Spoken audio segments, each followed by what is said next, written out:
Bring on,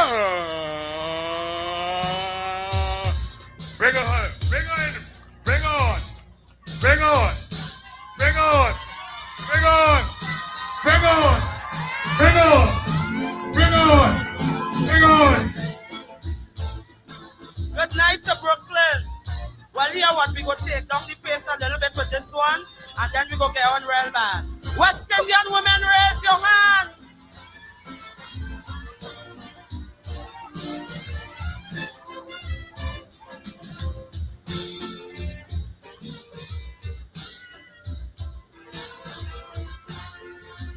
Hear this. Devastation and destruction from ever since time began has been inflicted time and again by man against fellow man. Yet man wouldn't learn from history. It makes him more violent, producing deadly weaponry with nothing but evil intent. So the war could never be over. Peace will never be seen, long as man in his quest for power keep destroying fellow human beings. Fellow human beings. I'm telling you, nobody, oh nobody, when you really think of it, nobody wins a war, because the agony of defeat will linger. Nations still hating one another, and superpowers, they're looking for more power. As long as violence and aggression still dwell in the hearts of man, brother, the war will go on. It cannot be won. No, no, no, no, the war will go on. It cannot be won. Fallout from war is chaos, plenty agony, plenty pain. Economies left in shambles that may never rise up again. Collapse of the money system, disruption of foreign trade, people turning against their leaders for the blunders that they have made.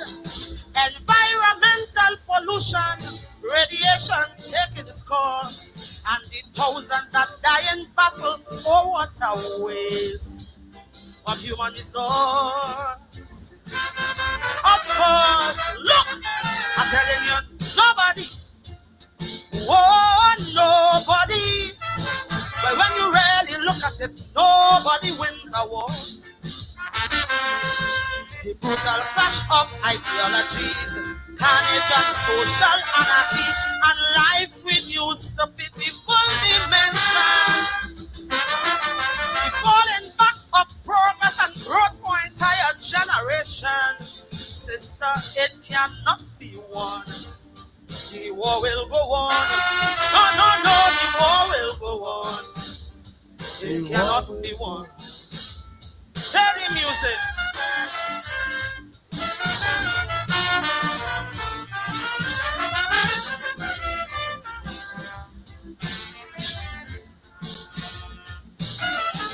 War is just like a racket.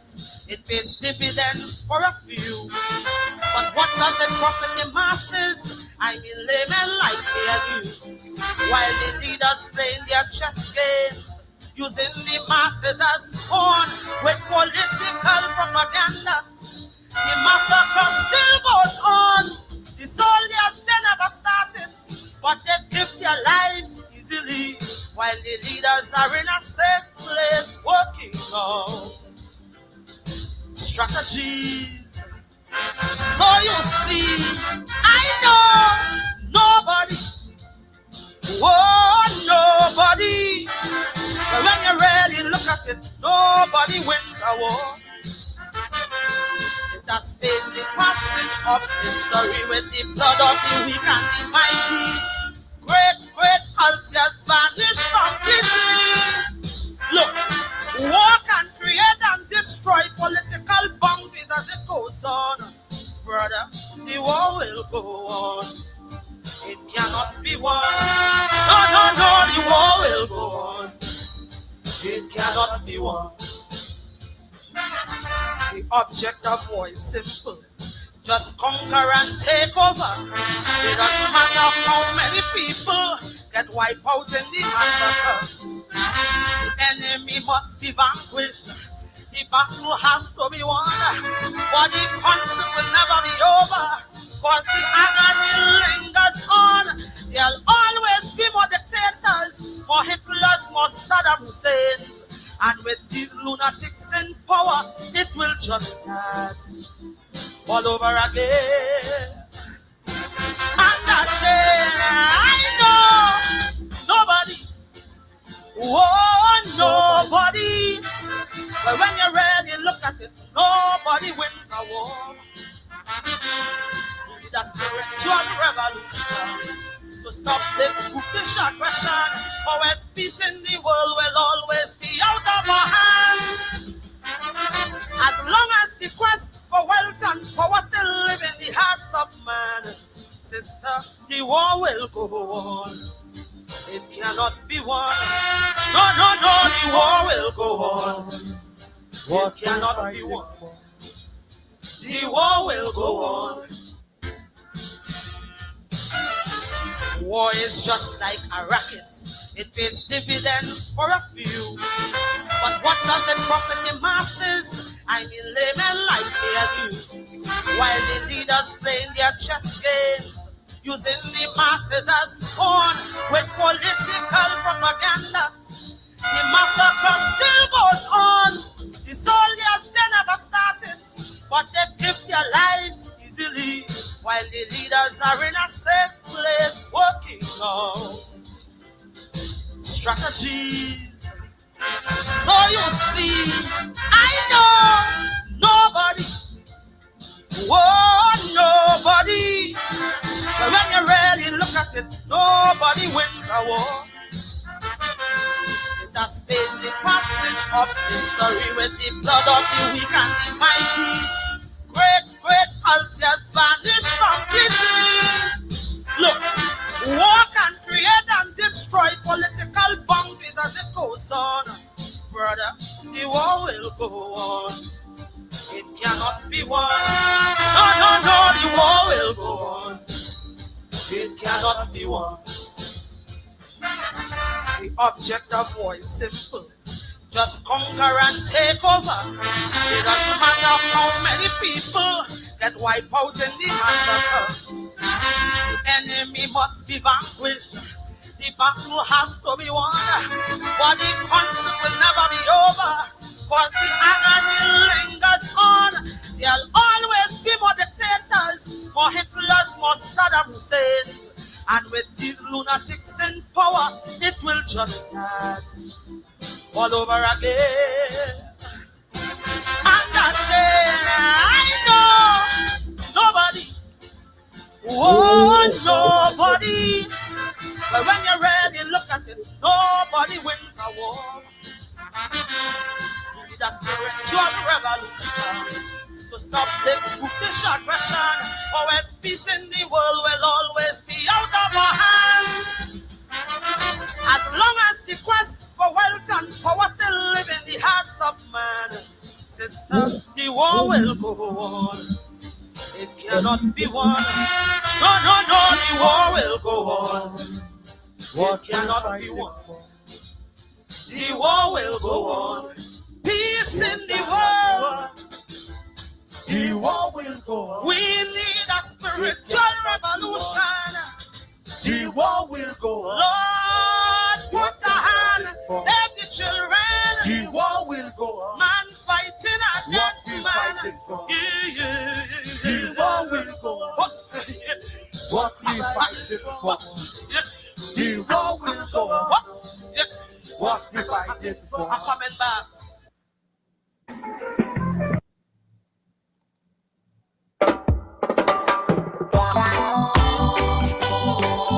Only war, war, and rumors of war. We can't take this no more.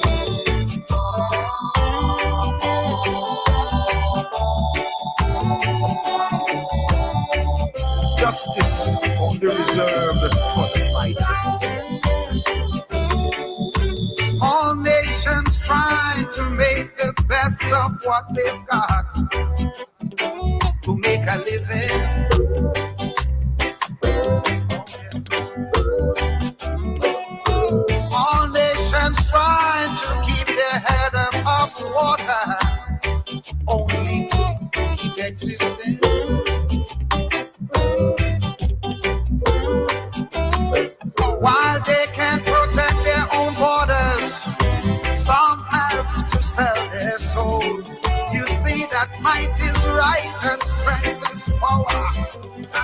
come and say, but how can we as small nations be expected to go on this way?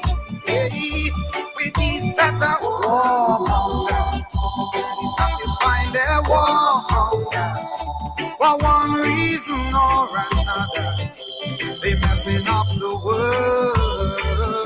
These set of warmongers only fulfilling their war hunger, and they feel it makes them stronger. They messing up the world. Selah, Selah, Selah. United only among themselves, there's an exclusion of small nations.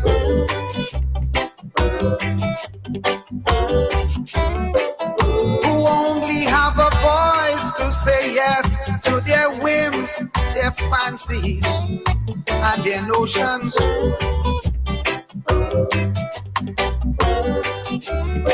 While a once proud people now live in caves and are forced to fight against the mighty, who make rules but don't abide by them. What a shame, what a shame, what a pity. With the wave of a pen and elected leader in hand, yes, they boast and they toast of democracy not to be. Oh, warmongers, only fulfilling their war hunger, and they feel it makes them stronger. They messing up the world. These sets are warmongers, and they not making anything better. All they do is causing disasters, and they messing up with these sets of warmongers. They satisfying their war hunger. For one reason or another, they messing up the world. These set of warmongers only fulfilling their war hunger, and they feel it makes them stronger. They messing up the world. Selah, Selah, Selah. United only among themselves, there's an exclusion of small nations.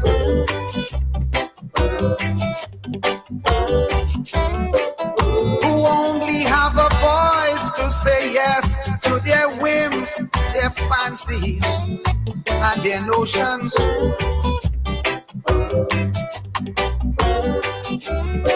While a once proud people now live in caves and are forced to fight against the mighty, who make rules but don't abide by them. What a shame, what a shame, what a pity.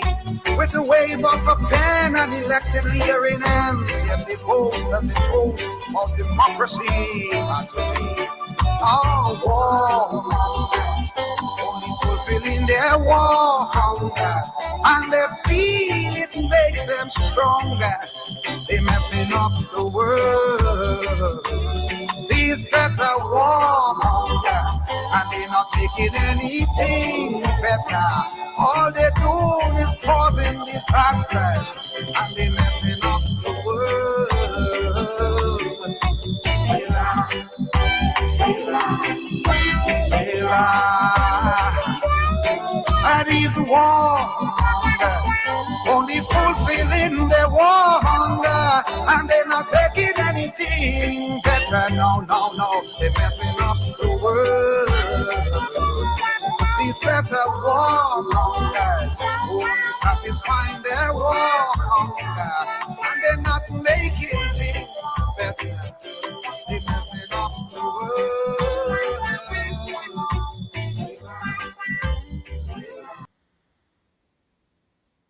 That kind of world, the voice of the Caribbean speaking to the world, making our plea. We have no control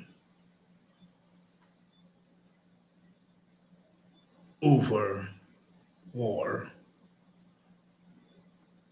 We don't make war, that kind of war, but we speak our truth. Gypsy, warmongers, and before that, the singing Sandra, the war will go on. So long as greed and envy dwell in the hearts of man, the war will go on. We can only raise our voice, our Caribbean voice, to remind our own leaders of the dangers of global war. Good evening to you and welcome to Politics 101. It's Monday night, the beginning of the week.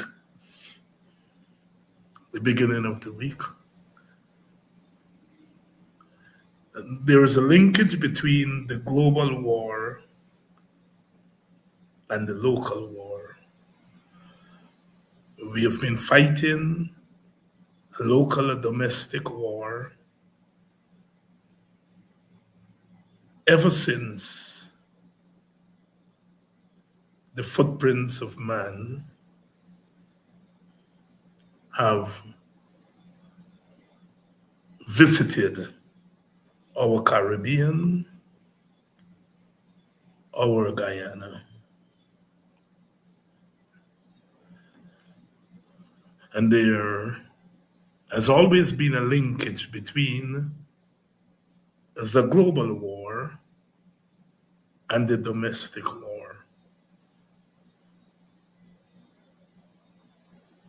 Wherever you're joining us from, whether it's in Guyana or outside of Guyana, welcome.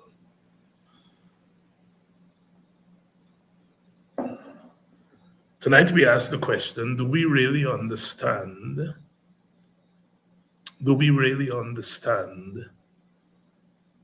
the severity of the dangers that we face globally and locally? I'm linking tonight the global with the local.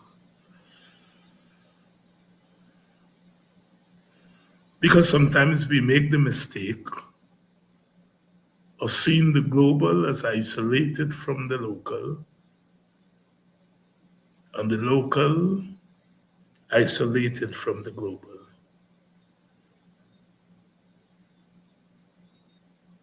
I'm hearing that there was shortage of gasoline at Guy Oil gas stations. And I'm hearing that the price of gasoline has gone up at all gas stations. The global has consequences for the local. Good evening to you and welcome to Politics 101. The war will go on. It cannot be won. And the question is, do we really understand?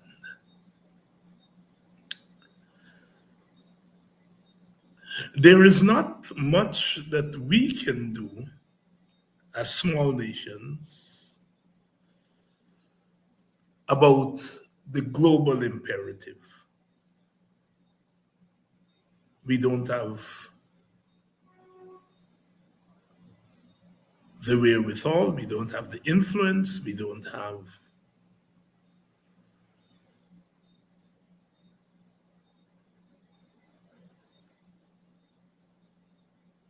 the big voice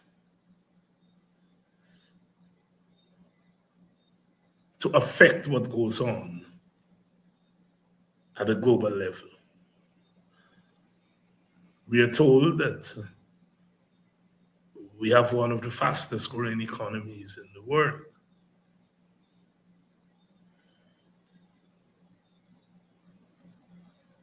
it should follow that we should have a voice in what's happening on the global stage.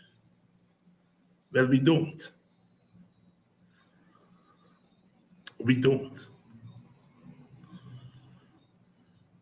What we can do is affect what's happening at a local level. Do we really understand? Do we really understand? As political activists, we are constantly looking at what's happening on the political stage and trying to make sense, trying to understand what's happening. As one peruses the local political landscape,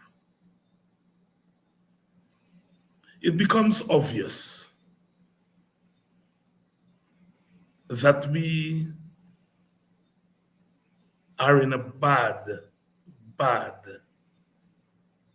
way in Guyana.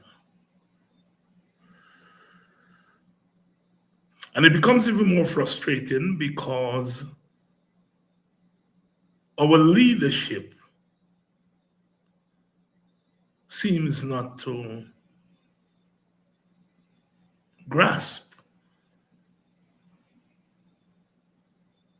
what is happening, and our followership, meaning those of us who are not in leadership position, the ordinary folk, the salt of the earth, we are also consumed. Martin Carter said, all are involved, all are consumed. We are in a bad way in Guyana. Brother met me yesterday. Very thoughtful brother. I've known him for all my life. It's my grow match. He said, Dr. Hines, you know, Black people problem is economics. And I said, yes. Black people problem is economics. And I probed him to understand exactly what he was driving at. And it took me a little while, but he was basically saying that our problem is not political. Our problem is money. Money.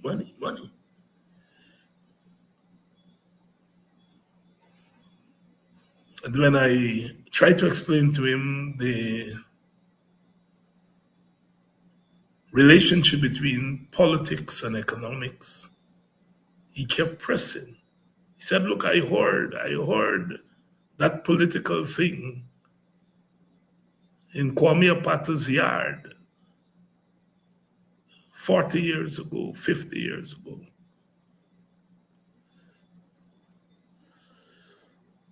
Dr. Hines, I'm one of your big supporters, but the problem with Black people is economic. The brother means well.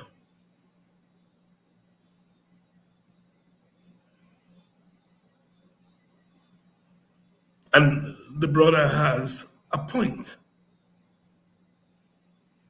The problem is that we are not linking what's happening. Look, it's been 34 years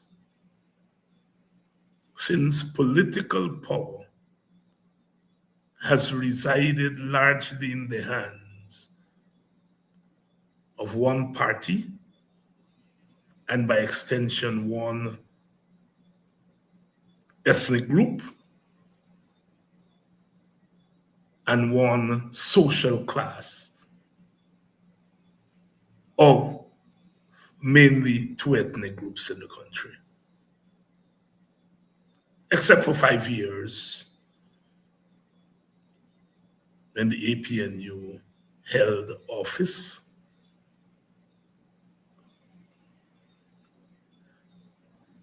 And I think we do not grasp the way in which the PPP has succeeded in shaping Guyana a certain way.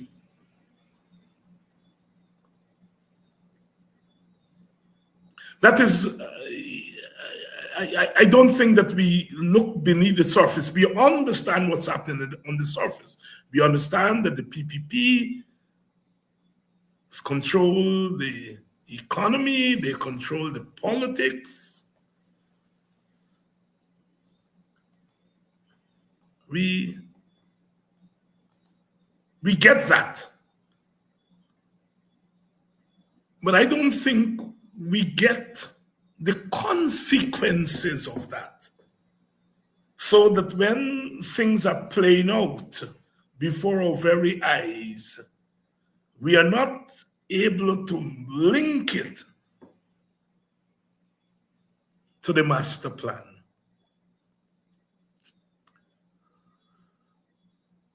Those of us who think about politics and study politics, politics is about who gets what, when, and how. Standard definition of politics.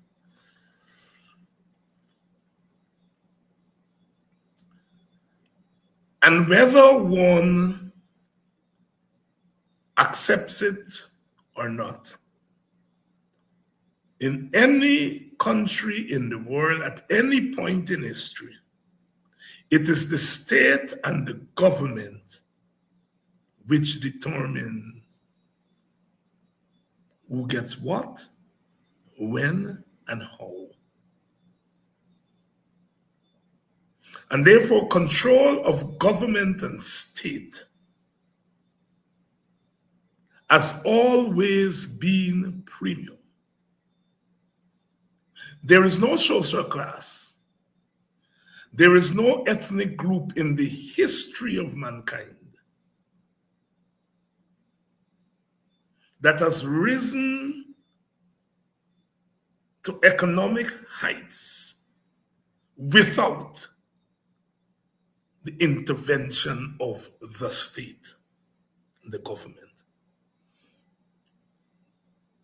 One of the frustrating things about discourse, political discourse in Guyana, and you hear it from the leadership, you hear it from among the people, is that they think people can get rich on their own. The brother was telling me we have to change the way Black people think. And I am asking him, how do you do that? Yeah, man, Dr. Haynes. We have to change the way Black people, to think like who? And I think he was going to the point where Black people have to start thinking like Indians or start thinking like white people. And then I reminded him that the greatest economic revolution in the history of Guyana was the village movement, where a group of ex-enslaved people bought plenty land and turned those lands into villages that we can live in today.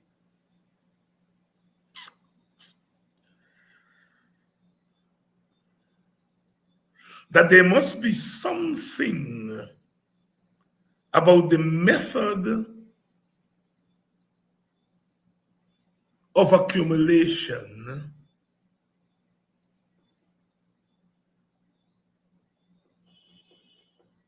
that made that possible. And that what we are hearing, that we need to, Africans need to abandon that method of accumulation and to adopt some other method of accumulation. You know, the brother and I had just come out of a funeral, and the pastor dealt with the question of accumulation and achievement. You know, she was saying that there seems to be this drive to accumulate but not to achieve. And I am, whenever I enter church, whatever the occasion, I always listen to sermons. And these days it's very difficult to get what I call deep sermons. But every now and again,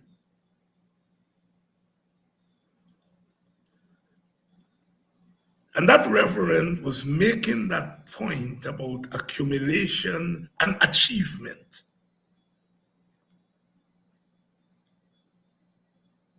And I was pointing out to my friend, the brother, that some black people are getting $2 million, $3 million contract. They're accumulating some money. But are they achieving anything? I'm going back to the pastor now, who set me thinking.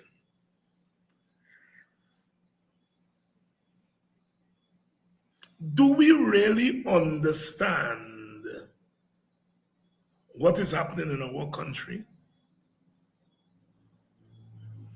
There are people who are allowed to accumulate wealth so that they can achieve control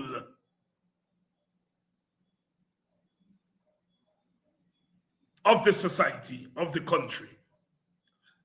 And there are those who are permitted, allowed to accumulate a $2, $3 million, $4 million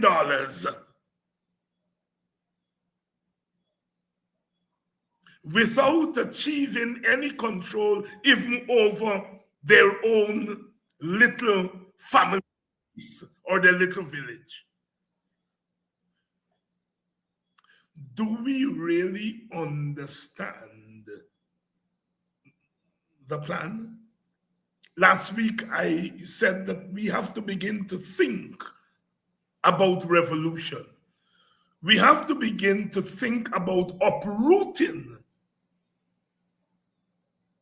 the status quo and changing it. And you don't do that economically, you do that politically. So this thing that you can achieve, you can achieve. The Reverend told, you can achieve security in your country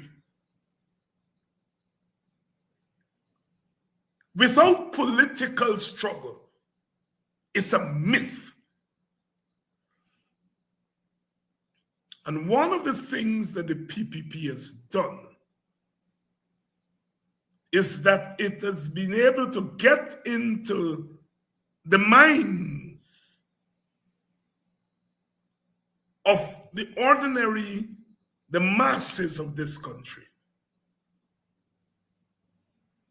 and to convince them to some extent, some more than others,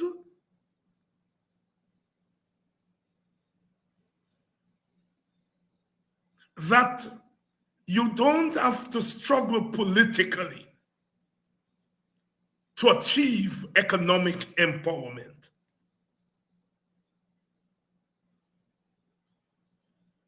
And that's the point I'm driving at tonight.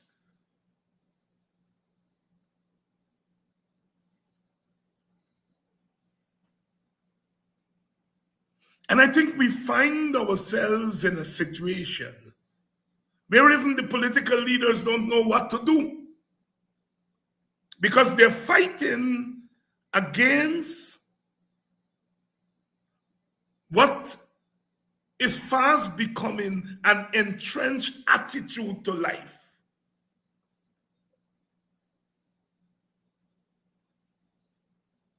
And because they're not thinking about revolutionizing the society, they're not able to grapple with the intensity of the situation.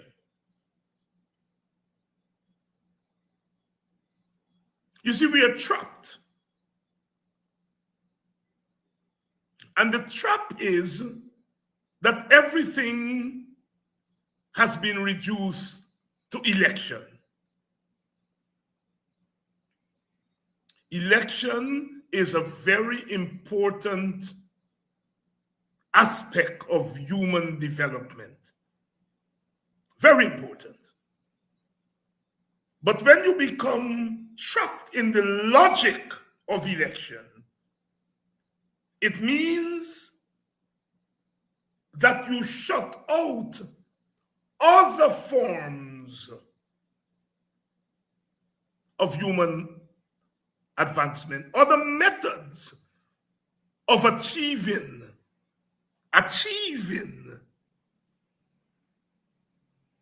prosperity and economic empowerment.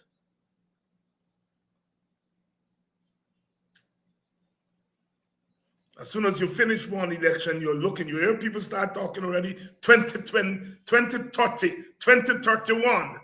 Nobody's talking about 2026, 2027, 2028, 2029. You're already here, we're talking about 2030 and 2031. And that is the trap that we have found ourselves in as a nation, and the trap that the PPP has set for us, and the trap that most of our leadership has fallen into. Now you have to plan for election. I am in total agreement with that, because election is the method of changing governments. But by our own arguments, those on the opposition side, the noble opposition, when your political parties held government from 2015 to 2020, they were not able to do much for you. Now, that is a problematic formulation, but it's a formulation that has taken root among APNU supporters.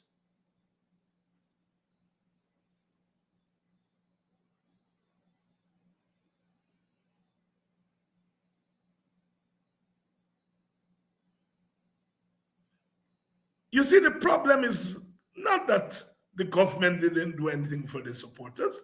The government did stuff that the supporters benefited from.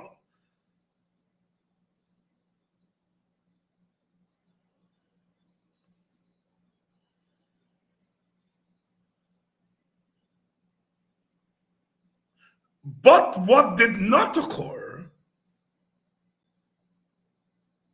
was a grounding of what the government did within the context of a long-term economic empowerment for their supporters.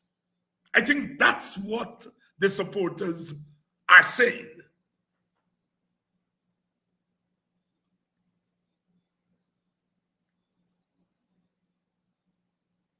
Economics cannot be divorced from politics. And when you're out of government, when your party is out of government, you are not able to bring tangible resources to your supporters. You can only do that when you're in government. When you're out of government, you have to rock the boat and push the system and change the system so that your people can benefit even when you are out of government.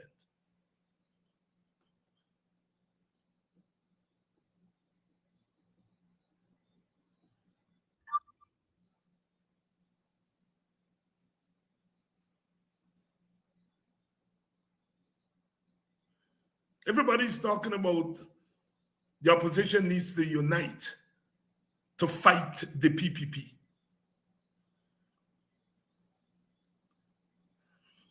One cannot argue against unity, but unity doesn't happen because we say it should happen.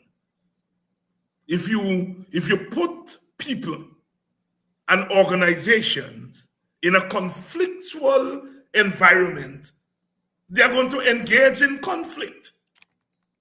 You cannot put them in a conflictual environment and expect them to love up.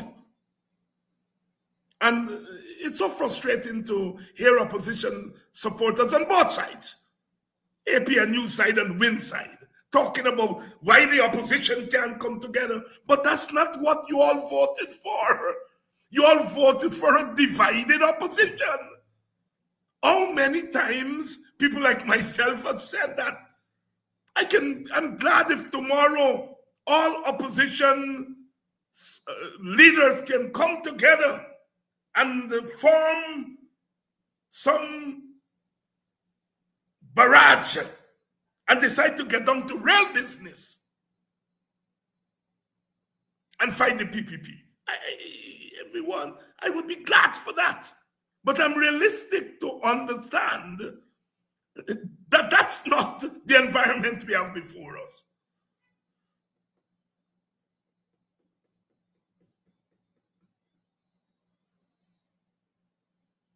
At the end of the day, the political leaders, whether they're from WIN, the APNU, or FGM, or any other political party in the opposition side,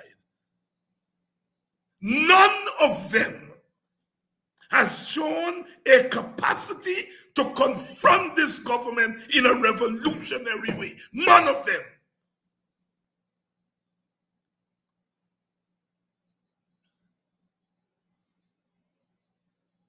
So it's not whether they're united or they're divided. It is whether their politics are oriented towards carrying blows to the PPP.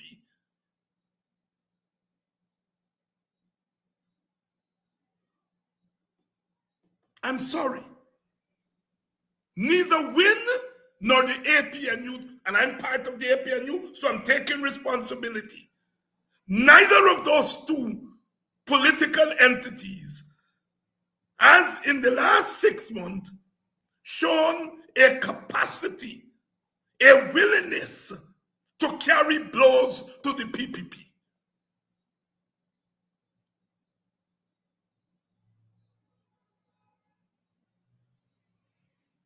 Full stop.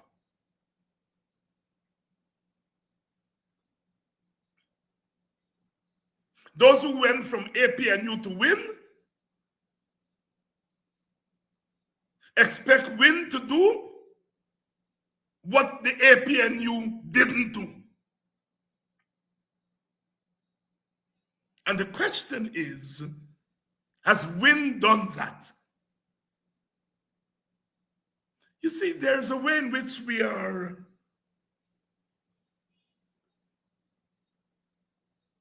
carrying the bar very low to accommodate our electoral choices. I'm sorry to laugh because this is not a laughing matter. You see, we make electoral choices. And then we have to defend our electoral choice, whether we chose APNU, or we chose WIN, or we chose one of the smaller parties, as they call them.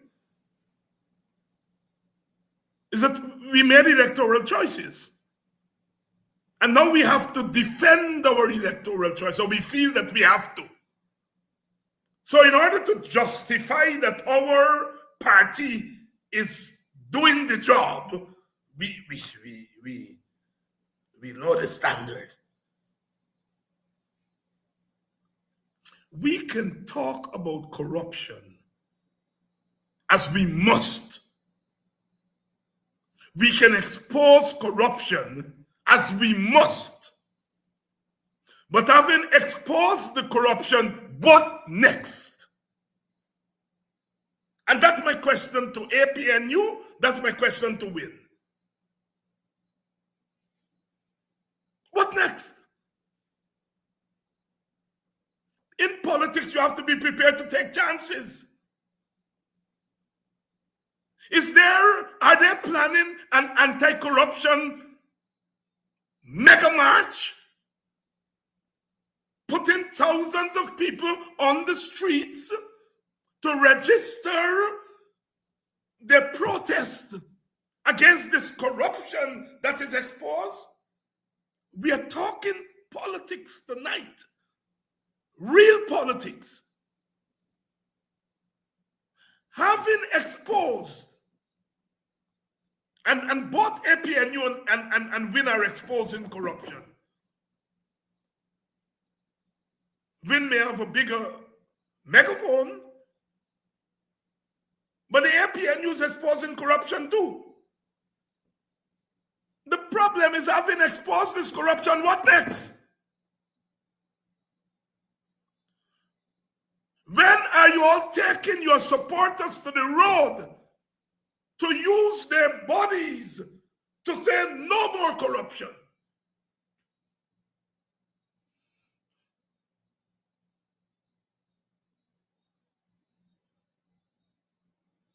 I am saying that we have to move to the next level. I hear people who are saying, well, you arguing over who's suing who and who didn't sue who, and why you all suing one another when people jumping through the hospital and people, suffering. And I hear all of that argument. My point is, what are we doing beyond reminding us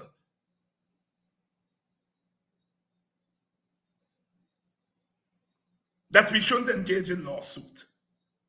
We should engage in struggle. But where is the struggle? Where is the struggle?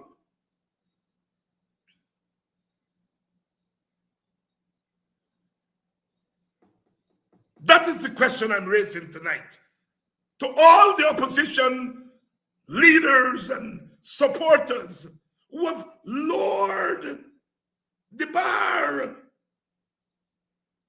so that the height of struggle now is to expose corruption. That can't be the height of struggle. That is the beginning of struggle. You expose the corruption and then you do something about it.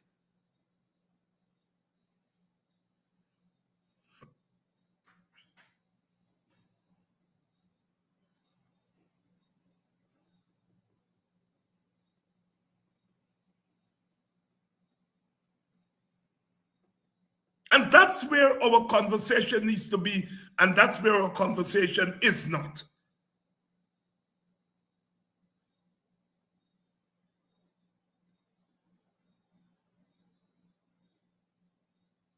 And if we are serious political people, we have to confront that question.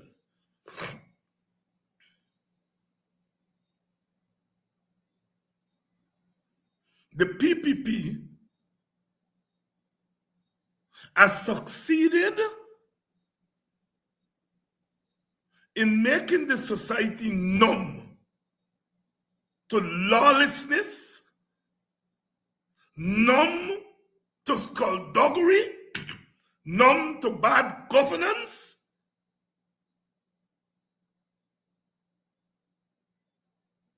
And they're watching us as we dither.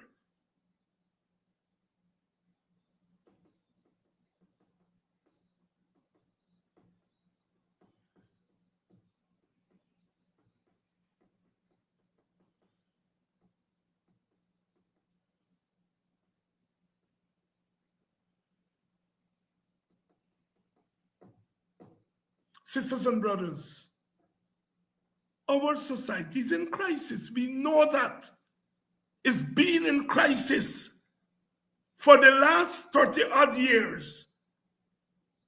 It has reached the point it has in the last decade with the coming of oil and oil wealth to the country.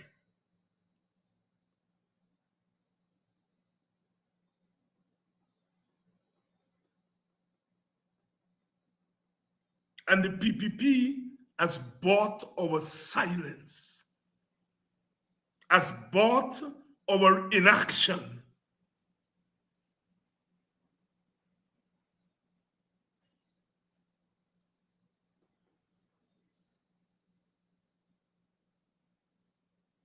We can call for WIN and APNU to unite and sit down around a table. But if when they get up from the table, they're not talking business, they're not talking action, they're not talking revolutionary political action, then they're wasting their time.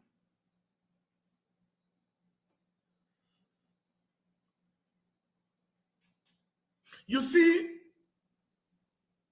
if people change their preference, you change your preference because you expect that those who you are now entrusting with your trust via your vote, that they will do different or better than the other side.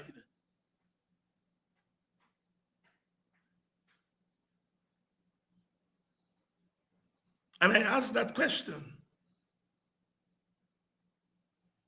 You see, it's easy to say Norton must go. I heard so many sensible people into that kind of thing. And look, you know, if political leaders are not doing well, you have a right to call for them to go. And so my question is not whether you are all correct in saying Norton must go. That is not my question. My question is, what are you doing? What are we doing differently from what Norton has done?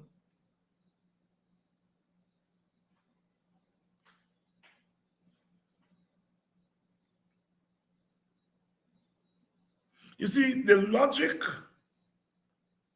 of our politics takes us in a certain place. And I don't want to get into some of it tonight. It's no accident that we are quarreling over who took Jack Dio money and who didn't take the PPP money and who didn't give the PPP money. It's not an accident. The problem is that we are ignoring where that logic takes us or does not take us.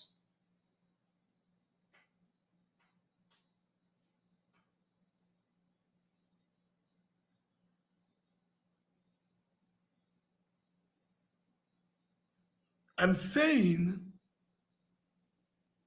I am not surprised that WIN and APNU are fighting one another. I am not surprised, and anybody who understands politics should not be surprised.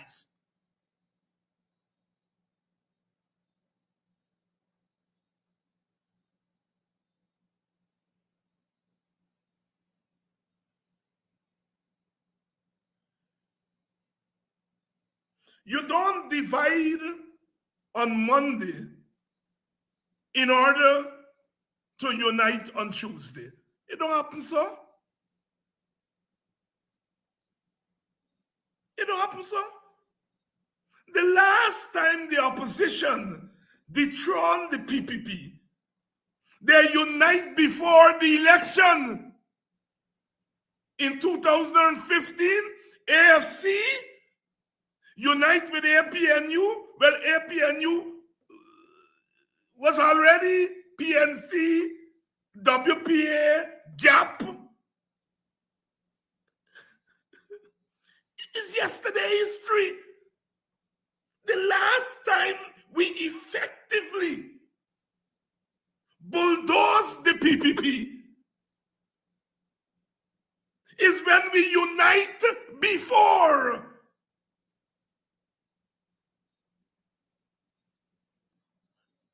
In 2025, we went in divided. But we expect to get the result of 2015 when we went in united. Oh man, oh man, oh man, oh. It took me to explain that.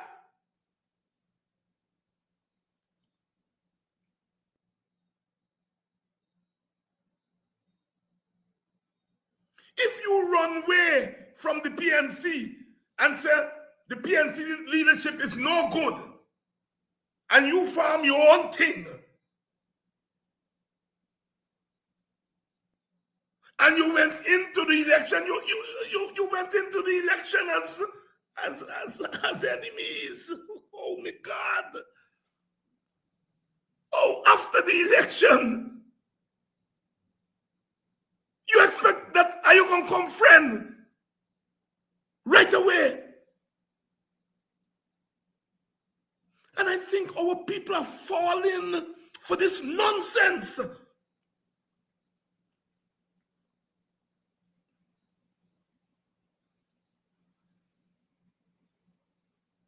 As I said, I would be glad if Win and APNU and Amanza and Nigel Hughes and everybody can sit down around a table and say, all right, we done war, we now fighting the PPP.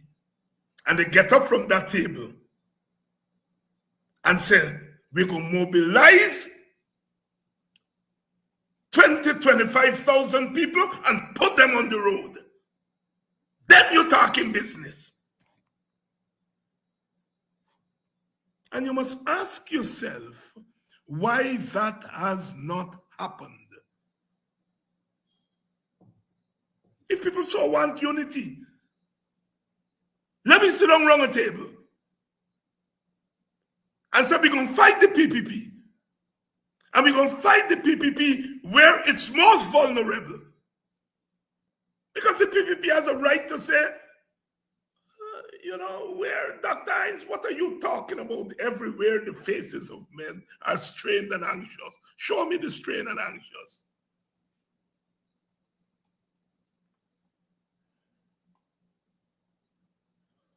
Show me the strained and anxious. If we could put 25,000 people, 20,000 people on the road, the PPP cannot deny that the people's faces are strained and anxious. If people's faces are strained and anxious in their house, they can say, well, no, people's faces are not strained and anxious. So this thing about,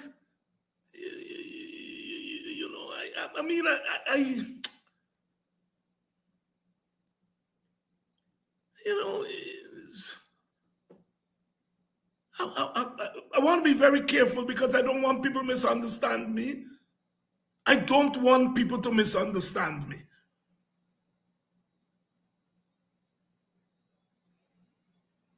The problem is not all these things that are happening.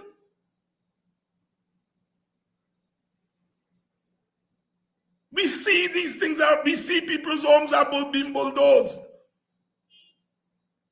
We know the frustrations of our people. We see it every day. But what are we doing about it in a tangible way? In getting these people whose faces are strained and anxious to come on the road and say, here I am, saying enough is enough. They're not talking about that.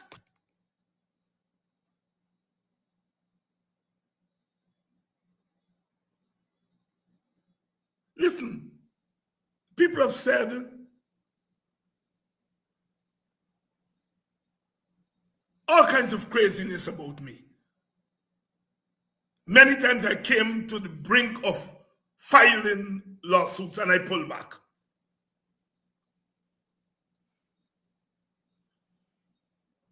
Lawsuits are meant as a deterrence from people saying crazy things about other people. Lies, political lies.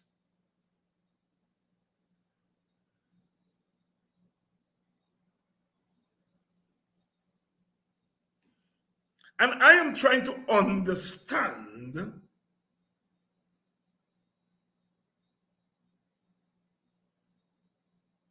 how we are now taking away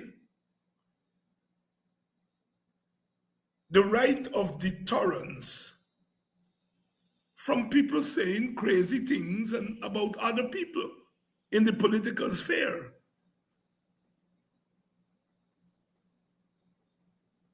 I want to be careful, you know.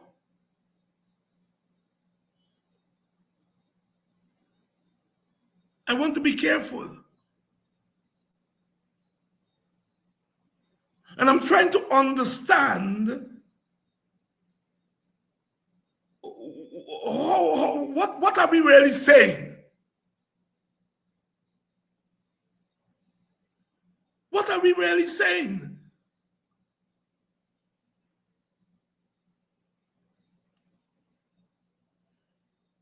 But no, PPP people can say what they want about the rest of us. And we should not move to the courts to stop them from saying it, because what? I don't know. I don't know. I'm trying to make sense of the whole thing.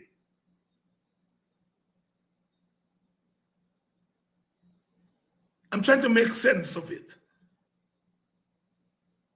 And I'm not fully understand what is being said.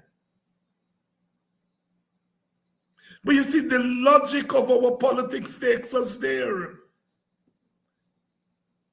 If we are busy mobilizing 20,000 people to go on the street, we don't have time to talk about who take who money and who give who money and who this. In a sense, we have become politically idle.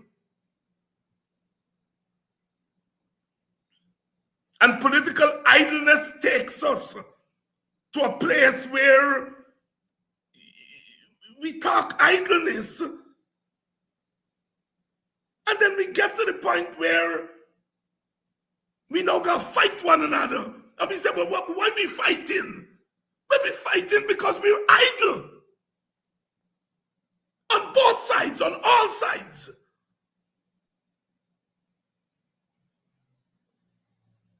And unfortunately, our people have become intoxicated with the idleness on social media. The idleness.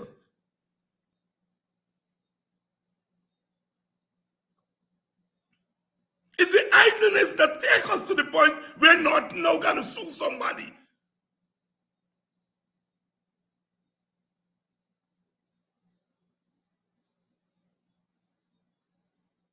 If we are serious, we would be doing serious work.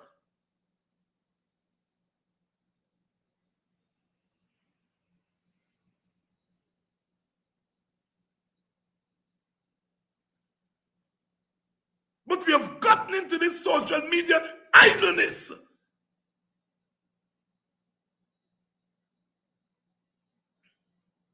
And some of the conventional media, under, I don't know what is it, whether they want to sell news or political preference, they have normalized some of that political idleness. If David Icke say we have to revolutionize the system, we have to get up and confront it, they're not going to carry it. But somebody talks some idleness on social media, they carry it. And then you're surprised that we end up to the point where people say they're going to sue Matty. We have normalized political idleness.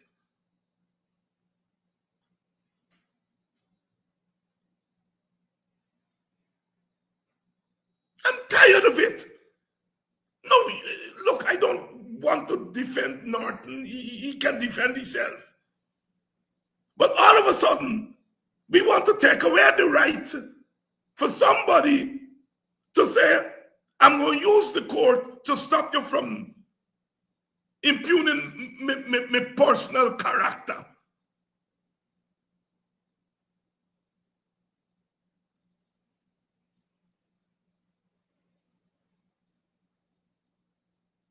Freddie Kissoon just say, give my comrade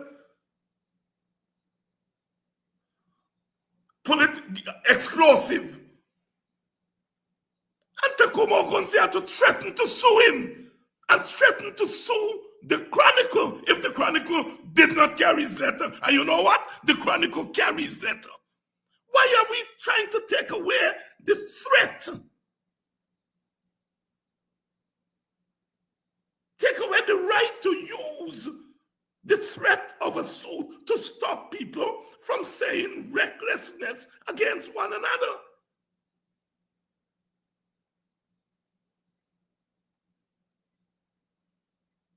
Chronicle carried Ogunse letter. Chronicle would never carry anything from Ogunse. But because Ogunse threatened to sue, Chronicle carried the letter to avoid a lawsuit. My point is that political idleness. People on social media talking all sorts of foolishness day in, day out. And they get likes, and our people like the entertainment, and that has become now the substitute for serious politics. And then when it gets to the point where it gets, we now crucifying people.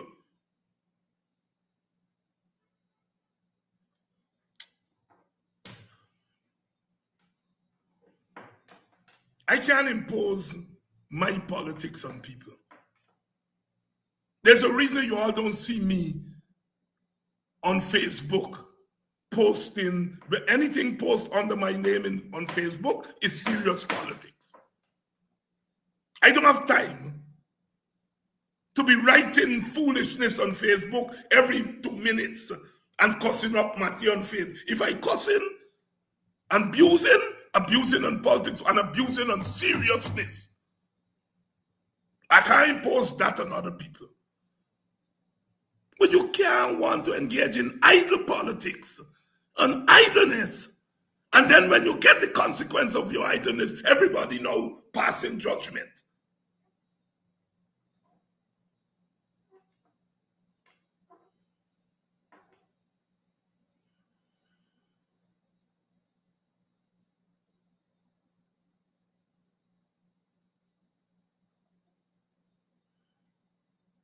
I wouldn't sue another opposition leader.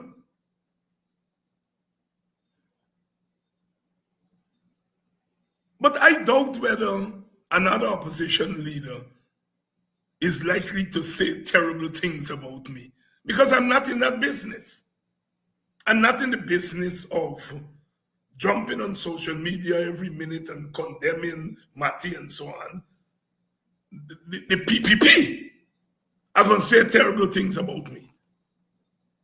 And I may sue a PPP leader if they said very, very terrible things. But I'm not going to sue another opposition leader, largely because the chances of another opposition leader saying lies about me is very slim because I'm not in that business of idleness. I'm not into that idleness. So I don't have to worry about suing Memati opposition leader because I'm not in the idle politics. And that's the point I'm making here tonight. You play with the pup, you get bitten by the flea.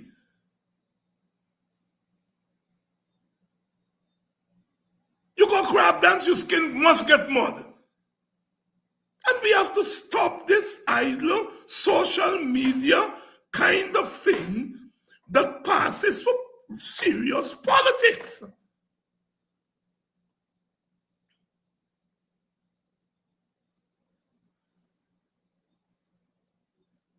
I don't like it. I don't engage in it. And it's becoming an obstruction to real serious politics.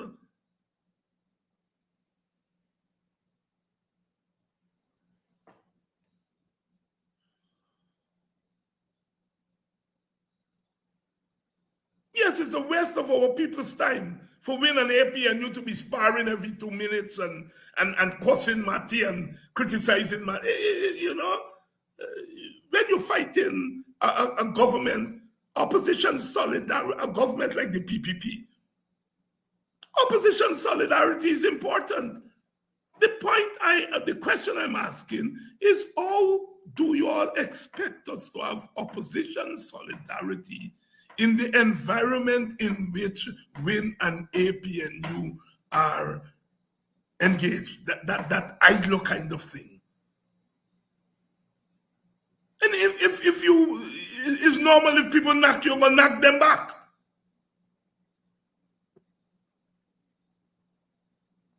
And if we are satisfied as a nation with this knock you and knock back politics on the opposition side, then we reap what we sow.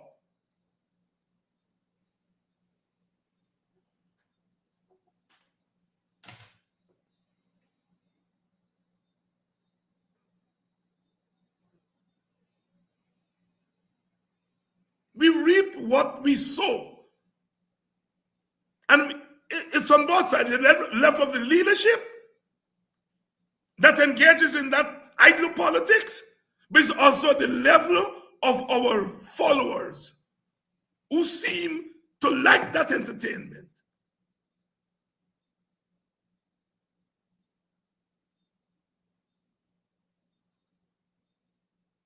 A couple of the young people, you know, not many, there are times where you think about this wheelbarrowed money, and I say,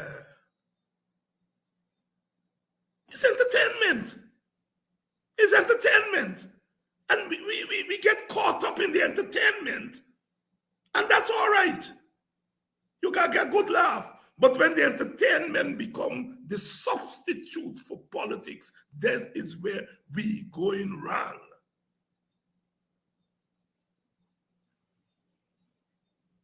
You know, the entertainment. But entertainment has now fast becoming the substitute for serious politics. Thank God not too many people ask me about the wheelbarrow and money. I think people at a certain level understand when you're into certain things, when you're not into certain things. But a couple of people ask me, I say, yeah, all right. It's entertainment. But when it becomes the substitute for serious politics, is when we start to code disaster. And that is what is happening.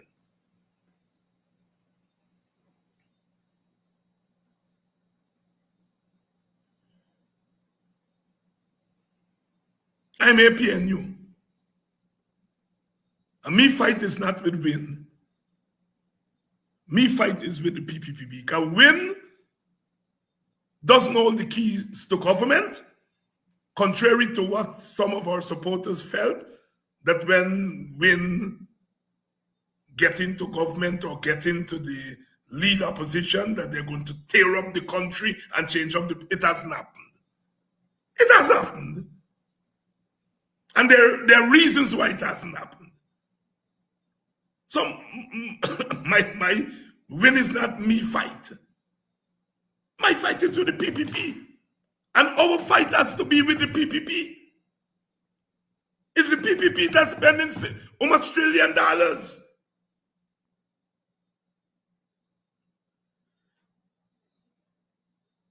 $1.53 trillion.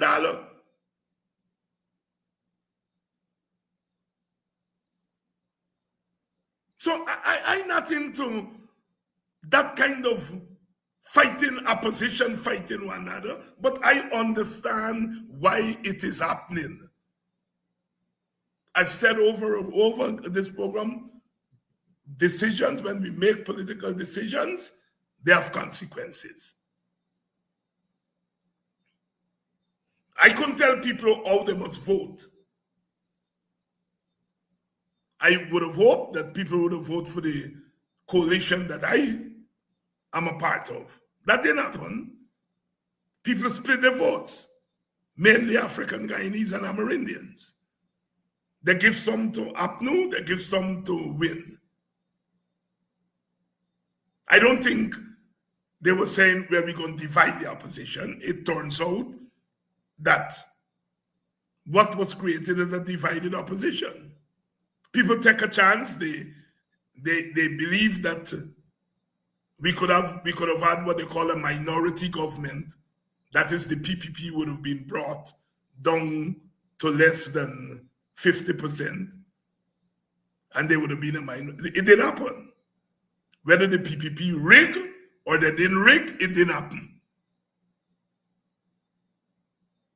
And mature political people needed to pivot if the plan didn't work out that you were planning.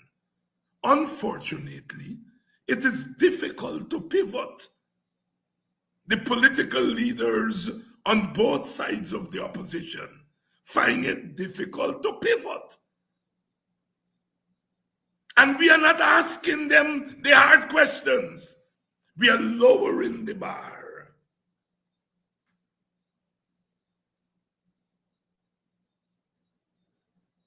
We are lowering the bar. We are making excuses. And we are blaming one another. Win people blaming APNU, APNU people blaming Win. And what else you expect? What else you expect?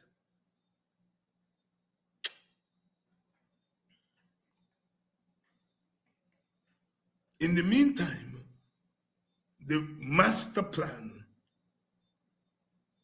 is being put in place.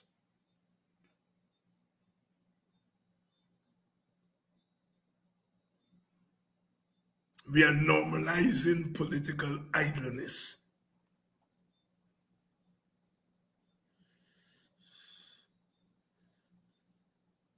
We are normalizing political idleness.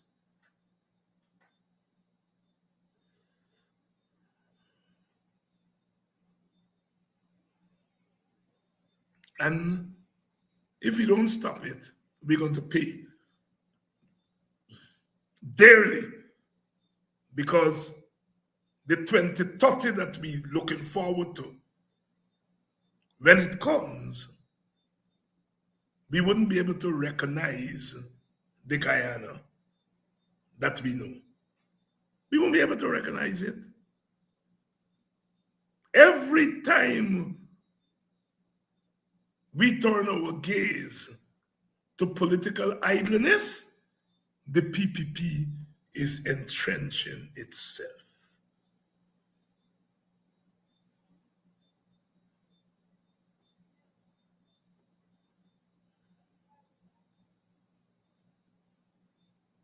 You see, it's not. I hear one of the criticism, oh, we find time to sue, but we don't find people homes are being bulldozed, and we find time. It's not people homes are being bulldozed. Black people homes are being bulldozed. They're not saying that. The political idleness prevents us from talking the truth. So yes, not suing when people homes are being bulldozed. People home. Say black people homes are being bulldozed. When you say that, then we know you're serious and you're talking the truth and you're ready to fight. It's not that Port Moran people's homes are being bulldozed. It's not that Enmore. It's not that Bath Settlement. It's Moko and No Friendship is where mostly black people are. Yeah, they get one Indian and Amerindian families and so on. But the political idleness prevents us from confronting the real politics.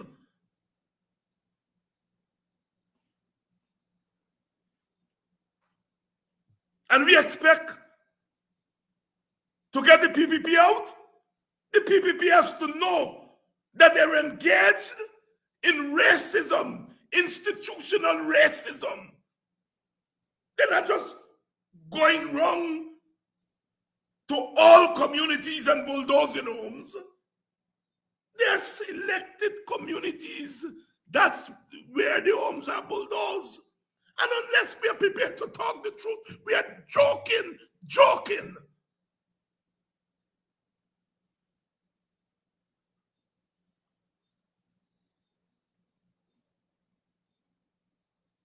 On both sides, on all sides of the opposition. Every now and again, you hear APNU people will say African Guyanese homes are bulldozed. Every now and again, one or two brave ones are saying it. But not from Win.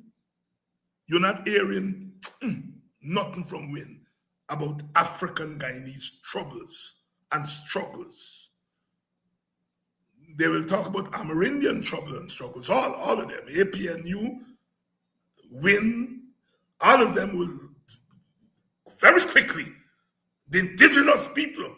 But when it comes to African people,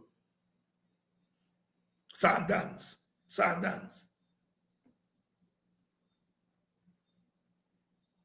That's serious. That's serious. As I said, give APNU some kudos. You hear APNU leaders every now and again, when the spirit gets in them and when it's too much, they would say African Guyanese communities.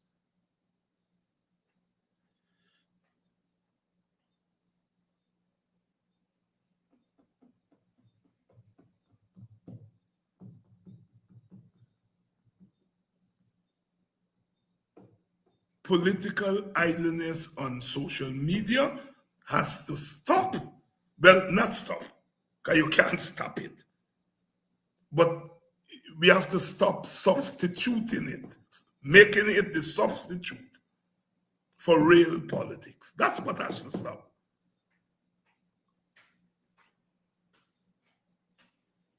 That's what has to stop. You're never going to stop people from engaging in that kind of thing on social media. Unfortunately, it has become nice entertainment for people and so on. But we cannot make that. That cannot become the politics. I hope I said enough tonight, and some people can misrepresent what I said. Because they listen for a whole hour and they take out 1 minute It's just taking us nowhere. It's just taking us nowhere.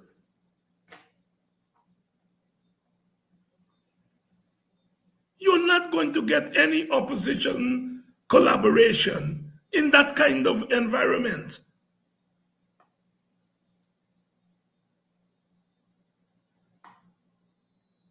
And opposition mustn't collaborate just for the sake of collaborate.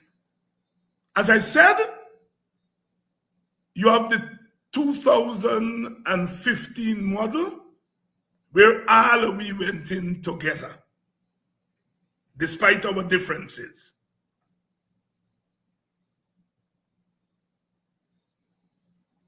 And then you have the 2025 model where all we went in separate.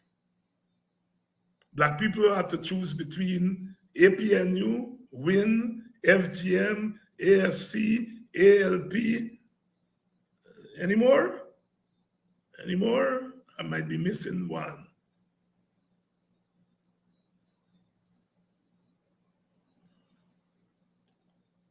The hope was that East Indians would have had to choose between WIN and PPP. As it turned out, there was no choice.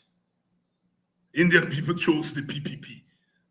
But Black people divide themselves in 5. One hand. The other side, one finger. One hand versus one finger. In 2015, we went in together. In 2025, we went in separate. You can't go in separate and expect the outcome as if you're going together. We come in peace. Sometimes, these things, I would rather not having to deal with these things. But, we have to talk to our people, because I hear people on the ground get caught up with the entertainment.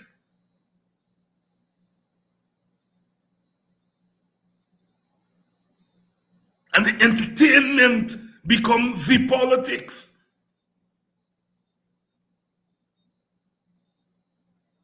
And while we entertaining ourselves, the other side is engaging in seriousness. Serious politics, bad politics, wicked politics, but they're serious about it.